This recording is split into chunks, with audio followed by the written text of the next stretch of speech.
Hello and welcome to another video from War Secrets. Today's video is about another legendary German tank from the Second World War, the Sturmtiger. Now, without any further delay, let's begin. When most people think of German armored vehicles from World War II, the terrifying Tiger and Panther tanks come to mind. They were the most well-known cats, yet they were far from the most numerous. These actual tanks with revolving 360 degrees turrets were less well known than the more crucial self-propelled artillery weapons, assault guns, and tank hunters. JAGDPANZERS. Sturmtigers looked and functioned exactly like a tank, but they sacrificed the turret's practicality in order to deploy a larger gun. The traverse of these cannons was limited, and they were positioned on a permanent mounting. During the Battle of the Bulge in 1944, Allied forces captured a Sturmtiger. It was so huge that the American soldiers who took out this mammoth had to be relieved. It was armed with a high-capacity mortar. The main armament was a 380mm RW-61 rocket launcher L5.4, and the operational range of the vehicle was restricted to 75 kilometers. It had a decent top speed of 25 miles per hour or 40 kilometers per hour. Surviving German Sturmtiger units at the German Tank Museum showed that they could support a self-propelled mortar cannon. The frontal armor was 150mm sloping. No Allied weapon could penetrate the defense. The Sturmtiger has 62mm of armor on its sides, while the Allied Sherman tank's front armor was only 50mm thick. Air assaults and heavy artillery bombardment were the only threats that could take out the Sturmtiger. After the Battle of Stalingrad in 1942, which saw major urban warfare, the idea for a heavy infantry support vehicle capable of eliminating heavily defended buildings or fortified areas with a single shot arose. The Wehrmacht only had the Sturm-INFANTERIEGESCHÜTZ 33B, a Sturmgeschütz 3 derivative filled with a 15cm SIG 33 heavy infantry gun for damaging structures at the time. 12 of them were destroyed in the Battle of Stalingrad. The Sturmpanzer IV, often called the Brummbär by the Allies, had been in production since early 1943. The same cannon was installed on a Panzer IV chassis with much improved armor protection, making this essentially a better version of the prior idea. Infantry anti-tank weapons had greatly evolved by this time, and the Wehrmacht still saw a need for a similar but more strongly armored and armed vehicle. As a result, a new vehicle based on the Tiger tank and equipped with a 220mm howitzer was developed. However, because this weapon was unavailable at the time, a 380mm rocket launcher based on Kriegsmarine depth charge launcher was replaced. In September 1943, KRUPP created plans for more Tiger I armored hulls for the Sturmtiger. The Tiger I hulls were planned to be delivered to Henschel for chassis assembly and then to Alket for superstructure construction. The first prototype was produced and given to Adolf Hitler in October 1943. The first hulls arrived in December 1943, and on February 20th, 1944, Alket completed the first 3 Sturmtigers.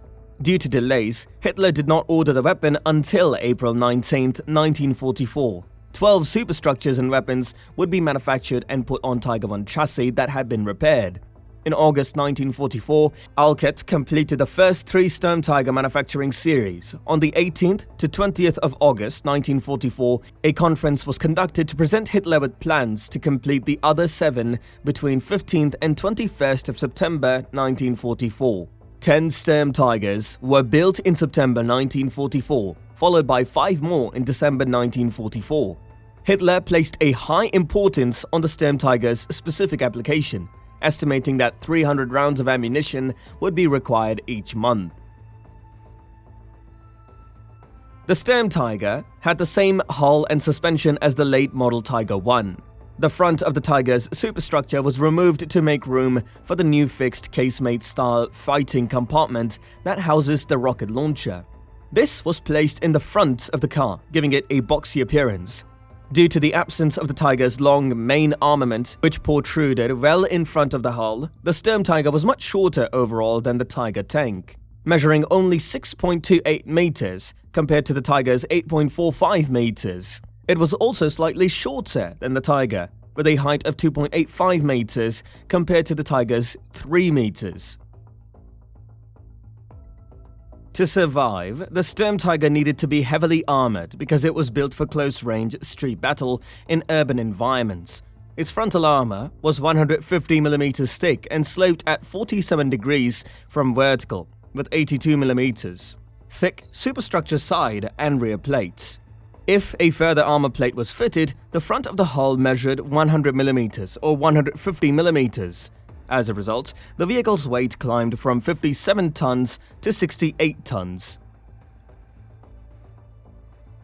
A 380mm Raketen-Werfer 61-liter 5.4 breaching loading barrel fired a 1.5-meter-long short-range rocket-propelled projectile as the main weapon.